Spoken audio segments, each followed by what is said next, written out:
30 ನೋಡುವಾಗ ದೇವರು ತಾನು ಉಂಟು ಮಾಡಿದ್ದನ್ನೆಲ್ಲ ನೋಡಲಾಗಿ ಅದು ಬಹು ಒಳ್ಳೆಯದಾಗಿತ್ತು. ಸಾಯಂಕಾಲವೂ ಪ್ರಾಂತಕಾಲವೂ ಆಗಿ 6ನೆಯ ದಿನವಾಯಿತು. ದೇವರು ಉಂಟು ಮಾಡಿದ್ದೆಲ್ಲವನ್ನು ಮತ್ತೊಂದು ಸಾರಿ ಚೆಕ್ ಮಾಡಿದ್ರಂತೆ, ಏನಾದರೂ ಹೆಚ್ಚು ಕಮ್ಮಿ ಆಗಿದೆ ಅಂತ. ಆದರೆ ಅದೆಲ್ಲ ಏನಾಗಿತ್ತಂತೆ? ಚೆನ್ನಾಗಿತ್ತಂತೆ ಪ್ರೇರಿ. ಅದು ಬಹು ಒಳ್ಳೆಯದಾಗಿತ್ತು, ತುಂಬ ಚೆನ್ನಾಗಿತ್ತು ಪ್ರೇರೆ.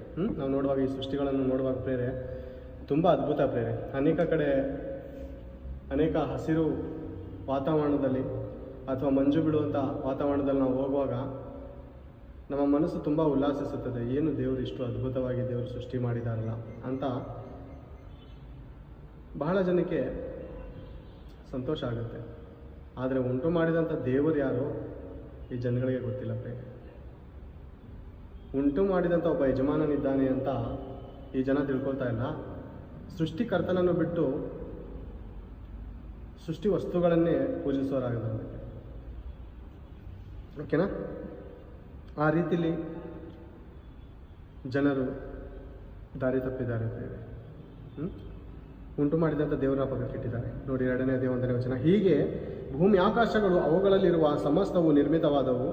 ದೇವರು ತನ್ನ ಸೃಷ್ಟಿ ಕಾರ್ಯವನ್ನು ಮುಗಿಸಿಬಿಟ್ಟು 7ನೆಯ ದಿನದಲ್ಲಿ ವಿಶ್ರಮಿಸಿಕೊಂಡನು. 7ನೇ ದಿನ ದೇವರು ವಿಶ್ರಮಿಸಿಕೊಂಡನು. ಓಕೆನಾ? ದೇವರು ತನ್ನ ಸೃಷ್ಟಿ ಕಾರ್ಯವನ್ನು ಮುಗಿಸಿ ಆ 7ನೆಯ ದಿನದಲ್ಲಿ ವಿಶ್ರಮಿಸಿಕೊಂಡದ್ದರಿಂದ ಆ ದಿನವನ್ನು ಪರಿಶುದ್ಧ ದಿನವಾಗಿರಲಿ ಎಂದು ಆಶೀರ್ವದಿಸಿದನು. ಆ ದಿನ ಪರಿಶುದ್ಧವಾಗಿರಬೇಕಂತ ಅಂದರೆ ಇಸ್ರಾಯೇಲರ ಕಾಲದಲ್ಲಿ ದೇವರು ಪರಿಶುದ್ಧವಾಗಿರಲಿ ಈ ದಿನ ಅಂತ ಅವ್ರಿಗೆ ನೇಮಕ ಮಾಡಿದ್ರು ಪ್ರೇರೆ. ಈ ದಿನ ಹಳೆ ಒಡಂಬಡಿಕೆ ಪ್ರಕಾರ ಶನಿವಾರ ದಿನವೇ ಸಬ್ಬತ್ ದಿನ, ಈ ದಿನವೇ ಪರಿಶುದ್ಧವಾದ ದಿನ ಅಂತ ನಾವು ಅಂದುಕೊಳ್ಳಬಾರದು. ಪ್ರತಿದಿನವೂ ಏನಾಗಿದೆ ಅಂದರೆ ಪರಿಶುದ್ಧವಾದ ದಿನವಾಗಿದೆ. ಹೌದಲ್ಲ? ಪ್ರತಿದಿನವೂ ದೇವರ ದಿನವಾಗಿದೆ. ವಾಕ್ಯದಲ್ಲಿ ನಾವು ನೋಡಿದ್ದೇವೆ, ಹೊಸ ಒಡಂಬಡಿಕೆಯಲ್ಲಿ ಒಬ್ಬನು ಒಂದು ದಿನವನ್ನು ವಿಶೇಷವೆಂದು ಎಣಿಸುತ್ತಾನೆ, ಮತ್ತೊಬ್ಬನು ಮತ್ತೊಂದು ದಿನವನ್ನು ಶ್ರೇಷ್ಠವೆಂದು ಎಣಿಸುತ್ತಾನೆ.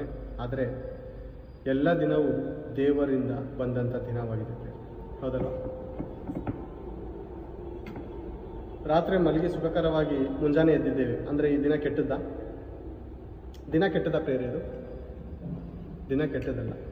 ಅನೇಕರು ಅಮಾಯಕರು ಪಾಪ ಯಾವ ರೀತಿಯಲ್ಲಿ ಆಲೋಚನೆ ಮಾಡ್ತಾರೆ ಅಂದರೆ, ಶುಕ್ರವಾರ ದಿವಸ ಇದು ನಮಗೆ ಒಳ್ಳೆ ದಿವಸ, ಈ ದಿನ ಕಾಸು ಏನು ಮಾಡಬಾರ್ದು, ಕಾಸು ಹೊರಗಡೆ ವೆಚ್ಚ ಮಾಡಬಾರ್ದು, ಕಾಸು ಯಾರಿಗೂ ಕೊಡಬಾರ್ದು ಕೇಳಿದವ್ರಿಗೆ ಅಂತಾರೆ ಪ್ರೇರೆ. ಪಾಪ ಅನೇಕರು